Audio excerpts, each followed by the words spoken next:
შემავსებელი თუ ჩამანაცვლებელი შეცვლის თუ არა ეგრეთ წოდებული ტრამპის მარშრუტის შუა დერეფნის სტატუსს. გეოპოლიტიკაში ტექტონიკური ცვლილებების ფონზე, როგორც ჩანს, დიდი სახელმწიფოების ფოკუსში ის სივრცე მოხვდა, რომელიც აღმოსავლეთიდან დასავლეთისკენ ტვირთების გატარების არტერიად განიხილება. ამ სატრანსპორტო არტერიის გაკონტროლების სურვილი კი აქვს ჩინეთს, ტვირთის ერთ-ერთ უმთავრეს მფლობელს, რომელიც შუა დერეფანს ერთი სარტყელი ერთი გზის პროექტის ნაწილად განიხილავს და რომელსაც შუა დერეფნის მონაწილე ქვეყნებთან, ყაზახეთთან, საქართველოსა და აზერბაიჯანთან სტრატეგიული პარტნიორობა აკავშირებს. ეს რეგიონი მნიშვნელოვანია შეერთებული შტატებისთვისაც და ამის დასტურია ისიც, რომ აზერბაიჯანსა და სომხეთს შორის სამშვიდობო დეკლარაცია სწორედ შეერთებულ შტატებში გაფორმდა და პირადად პრეზიდენტმა ტრამპმა გამოუცხადა მხარდაჭერა ეგრეთ წოდებულ ტრამპის მშვიდობის დერეფანს, ანუ ზანგეზურის კორიდორს, როგორც მას აზერბაიჯანი მოიხსენიებს. ნოემბერში თეთრ სახლს სტუმრობდა ცენტრალური აზიის 5-ვე ქვეყნის მეთაური, სადაც მრავალ საინვესტიციო ინიციატივასაც ჩაეყარა საფუძველი, თუმცა ამ კონტექსტში არსად ჩანდა საქართველო, რომელსაც ახლა დასავლეთთან, მათ შორის შეერთებულ შტატებთან უკიდურესად გართულებული ურთიერთობები აქვს.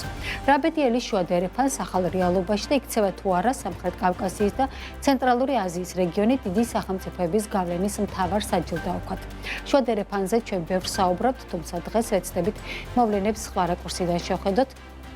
პოლიტიკონომისტი და ასევე ჩინეთსა და სამხრეთ-აღმოსავლეთის აზიის კვლევების ცენტრის ხელმძღვანელი ბექა ნაცვლიშვილია დღეს ჩვენი სტუმარი და მასთან ერთად ვიმსჯელეთ ამ თემაზე. ბექა, მოგესალმებით. მოგესალმებით. მადლობა თქვენი დროისთვის. როგორც აღნიშნეთ, შუა დერეფანზე ხშირად საუბრობთ, ეს ჩემი ერთ-ერთი საყვარელი თემა, თუმცა მნიშვნელოვანი არის ეს პოლიტიკური მდგენელი და ეს გეოპოლიტიკური ცვლილებები, რაც ჩვენს გარშემო ვითარდება და ფაქტობრივად შეიძლება ითქვას, რომ რაღაცნაირად ძალთა ბალანსის ახალ არქიტექტურის საფუძვლებს ვუყურებთ ახლა ჩვენ დღეს. თქვენი შეფასება მინდა, თქვენ რას ხედავთ დღეს ამ არტერიის მთავარ გამოწვევად და შესაძლებლობათაც შეიძლება ითქვას. ხო, მე საქართველოს პერსპექტივიდან ვილაპარაკებ უპირველეს ყოვლისა.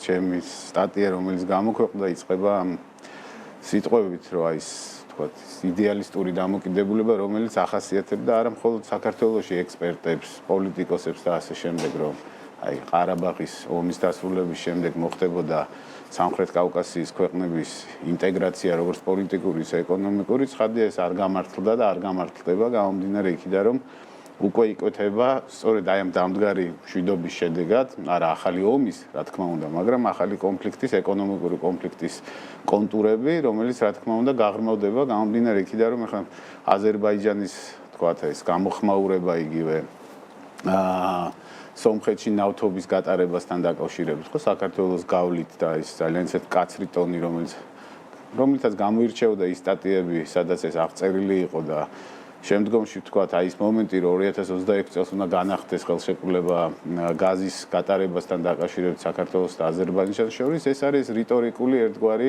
კონფლიქტის გამოხატულება, მაგრამ მთავარი კონფლიქტი ამ შემთხვევაში არა აზერბაიჯანსა და საქართველოს შორის იქნება ინტერესთა კონფლიქტი, არამედ ცხადია, რა თქმა უნდა, სომხეთსა და საქართველოს შორის.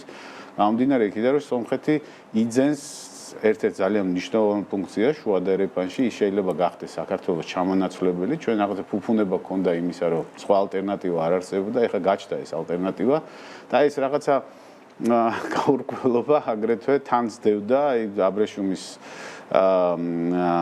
ფორუმს, აბრეშუმის გზის ფორუმს, რომელიც თბილისში იმართება ხოლმე ოქტომბერში, სადაც ესე იგი მაღალ ჩინოსნები, ვთქვათ, მთავრობის წარმომადგენლები, რომლებიც ჩამოსული იყვნენ აზერბაიჯანიდან და სომხეთიდან, მათ შორის პრემიერ-მინისტრები, ტრანსპორტის მინისტრები, ეკონომიკის მინისტრები, ყველა ეს ცოტა უხერხულად ვძდომდებ თავს, გამომდინარე იქიდან, როდესაც დაისმებოდა კითხვა იმასთან დაკავშირებით, თუ ზანგეზურის დერეფანი როლი რა იქნებოდა, თქვათ, ამ შუა დერეფანში, ყველა ამბობდა, რომ ეს არის ერთგვარი შემავსებელი დერეფანი და ცხადია, რა თქმა უნდა, ბევრი რაღაცა დამოკიდებულია, თქვათ, ტვირთის ხასიათზე, ხო, მყარი ტვირთია, თხევადი ტვირთია და ასე შემდეგ.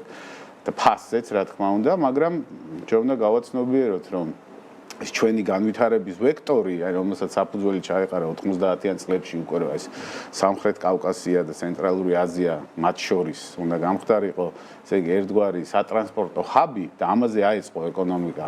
ჩვენთვის ტრაგიკული, ჩემი გადმოსახედიდან ძალიან ისე ტრაგიკული გადაწყვეტილების საფუძველზე ეს ერთ-ერთი შემოსაბელი უნდა ყოფილიყო ეკონომიკის და არა შესაბამისად ეს მთავარი მამოძრავებელი, ხო, იმიტომ რომ ხა მე სტატიაში დავწერე ჩვენი ინდუსტრიული მზაობა, ანუ რაც გულისხმობს მაღალი დამატებითი ღირებულების პროდუქტის შექმნის უნარს, ხო, ქვეყანაში არის ძალიან დაბალი. საუბრობთ იმაზე, რომ ეს არის ჩვენი მთავარი ღერძი ეკონომიკის, ვიდრე რეალურად ეს არის, იმიტომ რომ მაგრამ არც ერთი რო არ გაქვს და არც მეორე ეს არის პრობლემა. დაადასტურა ეგრეთ ერთის პრობლემა ყოველთვის იყო. კი, და ამიტომ ერთადერთი გამოსავალი მე რასაც უყურებ ახლა, ნუ ტრამპის ეს არ არის თქვათ ამერიკისთვის რაღაცა, ესე იგი ამერიკის სუვერენიტეტის, ენერგოდამოუკიდებლობის და ასე შემდეგ მიღწევის გზა, ამერიკა ისედაც ენერგოდამოუკიდებელია, შეიძლება ითქვას.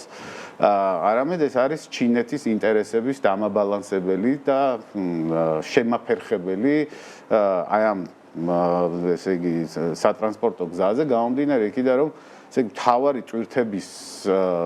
თავარი მტვირთების დატვირთვა თავარი ამ ყველაფერს ანუ ეგრეთ წოდებულ შუა დერეფანს და ცენტრალური აზიის და სამხრეთ კავკასიის ქვეყნების მონაწილეობა უნდა შეძინოს ჩინეთმა, იმიტომ რომ ახლა 855 მილიარდია ჩინეთსა და ევროპას შორის ბრუნვა, ხო?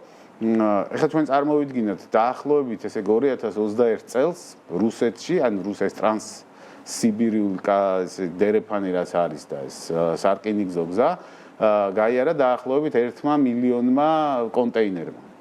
2024 წელს ეს შემცირდა და დაახლოებით 400,000 კონტეინერამ აღწევს. გამომდინარე იქიდან რომ ხა იმდენად დაძაბული ვითარება რუსეთის შეჭრის შემდეგ უკრაინაში, რომ პრინციპში სტაბილურობის გარანტია, თქვათ, იქ ასე კაფიოთ არ არის და იგივე ზღვით გადაზიდვა, რასაც ჩინეთის ტვირთების, ევროპაში გატანილი ტვირთების 90% შეადგენს, იქაც, ახლო აღმოსავლეთში ვიცი დაძაბულობაა, დაძაბულობის კერა ახლო აღმოსავლეთში და აქედან გამომდინარე, მართლაც ეს შუა დერეფანი წარმოადგენს ერთ-ერთ მნიშვნელოვან ალტერნატივას, ხო? აი სხვადასხვა გათვლებით, მაგალითად შუა დერეფანს შეუძლია გაატაროს, ანუ ყველა იმ რეფორმის გათვალისწინებით, ხო? ამ რეფორმებსაც ჩამოთვლი პრინციპში ეს არის, ვთქვათ, იგივე ინფრასტრუქტურის ადაპტაცია, ხო? გამტარია ნეურონების გაზრდა, შემდეგ უკვე ტარიფების ადაპტაცია ერთმანეთთან, ხო? ერთი ფანჯრის პრინციპი დავარქვათ, ხო?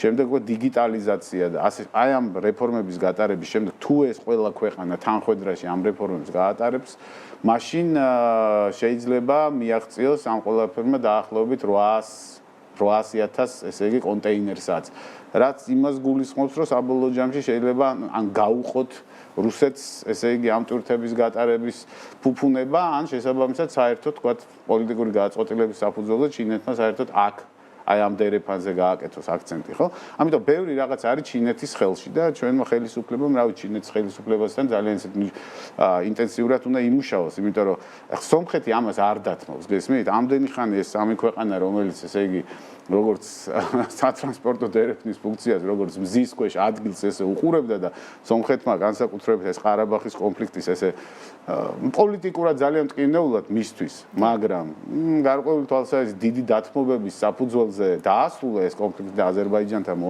მოაწერა ხელი სამშვიდობო ხელშეკრულებას.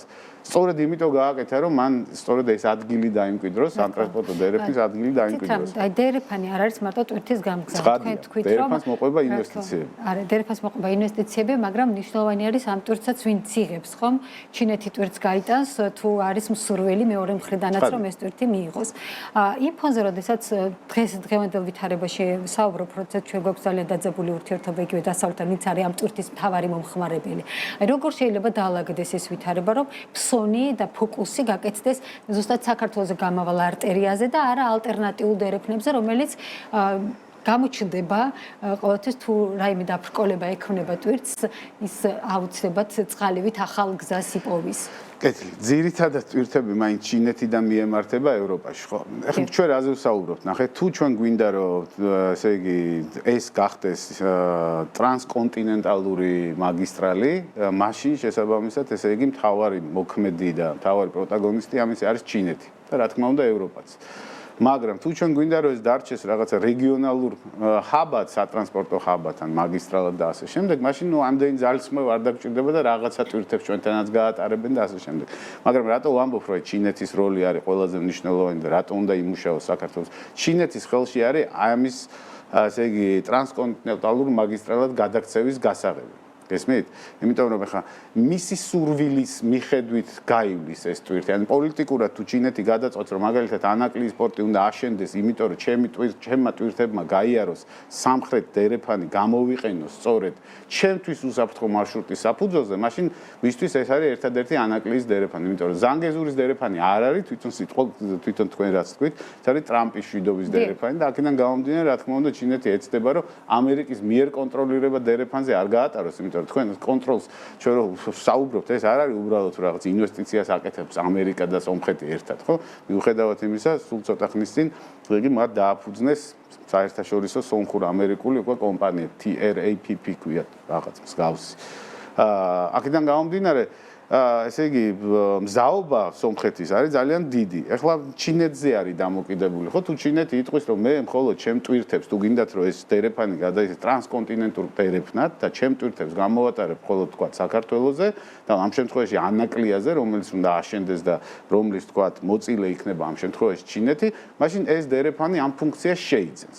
თქვენ როგორ ფიქრობთ, აი დღეს ანაკლიაში უპირატესი ინვესტორად არის ჩინური ერთ-ერთი კონსორციუმი გამოცხადებული, თუმცა ერთი წელიწადზე μέτი არის რაღაცა ტიპის მოლაპარაკება. რა აფერხებს? ამით ჩინეთის ინტერესი აფერხებს და არა, ჩინეთის ინტერესი არ ამგონი აფერხებდეს, იმიტომ რომ ცხადია ჩინეთის ინტერესი ამ თვალსაზრისით. ხა ჩვენ თუ დავაკვირდებით თქვათ ჩინეთის მთლიან საგარეო პოლიტიკას, ეს არის დიპლომატიურ ეს ეკონომიკურ დიპლომატიაზე დაფუძნებული, ხო? ხა პირეოსის პორტით შეისყიდა, იმიტომ რომ შეფერხება არ ქონოდა თქვათ ტრანსპორტირების თვალსაზრისით და პორტის მიმღებიანობის თვალსაზრისით, აქედან გამომდინარე ერთი სარტყელი, ერთი გზის ფარგლებში, რა თქმა უნდა, ანაკლიის პორტის მოიაზრება. უბრალოდ არ ვიცი, ხო, შემაფერხებელი რა არის? შეიძლება საქართველოს ხელისუფლება არ არის ჩამოყალიბებული, თქვათ, მის ეკონომიკურ პოლიტიკაში და პრიორიტეტებში, რომელიც რა გადაწყვეტილებას მან ძალიან სწრაფად უნდა მიიღოს. სხვა მხარეს მიტრიალდეს? აქ მიტრიალებაზე არ არის, გესმით? აქ არის ძალიან ისეთ პრაგმატული, რაციონალური საკითხი. გინდა შენ ტვირთები მიიღო და გინდა შენ იყო ესე იგი, კონტინენტალური მაგისტრალის ნაწილი. თუ შესაბამისად გინდა დარჩე რაც გაქვს იმით. იმიტომ რომ ისიც რაც გაქვს, ისიც კითხვის ნიშნად დადგება გამომდინარე იქიდან, რომ აი ეს კომპანია, რომელზეც მე ვსაუბრობ, სომხურ-ამერიკული ამ კომპანიის განზრახვა არა მხოლოდ რაღაცა სარკინიგზო დერეფნის და საავტომობილო დერეფნის გაკეთება, არამედ გაზსადენების და მილსადენების. გესმით? ამით თურქეთი ძალიან სარგებლობს. იმიტომ რომ თურქეთის სამხრეთი ნაწილისთვის ეს ძალიან დიდი ეკონომიკური დატვირთვის მატარებელი. სამწუხაროდ აქ არ ვართ მარტო, ვის გადაწყვეტილებაზეც არის დამოკიდებული ეს ტვირთი მოვათვალე ჩვენამდე.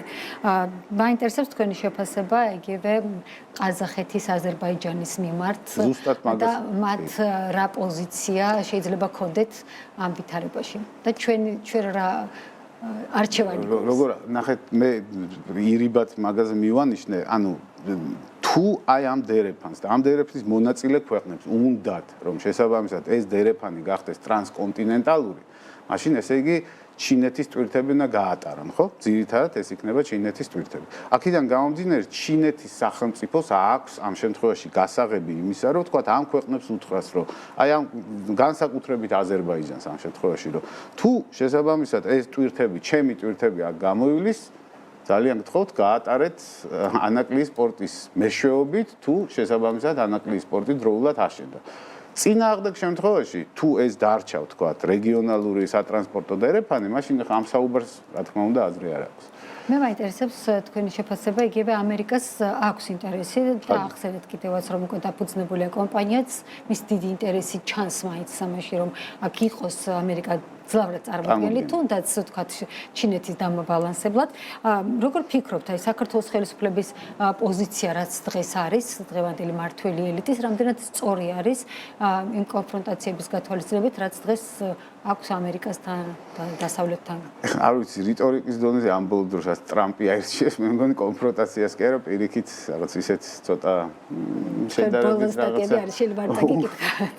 არა, ხო, ნუ ეს რაღაცა ტონი ისეთი, რომ იცით რა მოგვაქციეთ ყურადღება და ასე შემდეგ, ხო? ნუ რა თქმა უნდა, ვთქვათ, ცხადია ხომ მე რო ყოფილიყავი ასე არ მოვიქცეოდი, ხო? ამ შემთხვევაში, მაგრამ მე ამ მგონია ძალიან დიდი სურვილია დარწმუნებული ვარ საქართველოს ხელისუფლების, რომ განსაკუთრებით ამერიკასთან კონდეს ნორმალური ურთიერთობა. რამდენად გამოუვა ეს არ ვიცი.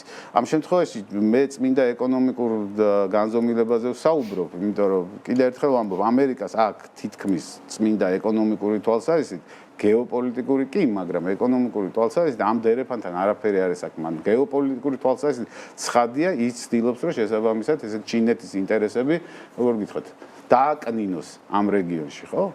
აქედან გამომდინარე, რა თქმა უნდა, საქართველოს ხელისუფლებას უნდა კონდეს და ეცადოს, რომ კარგი ურთიერთობა კონდეს პოლიტიკურად ამერიკის შეერთებულ შტატებთან, ევროკავშირთან და ასე შემდეგ, მაგრამ ეს არ ნიშნავს, რომ ჩვენ თქვათ ორიენტირებული გავხდეთ ამაზე, იმიტომ რომ ეს კურსი გვაქვს განვითარების აღებული.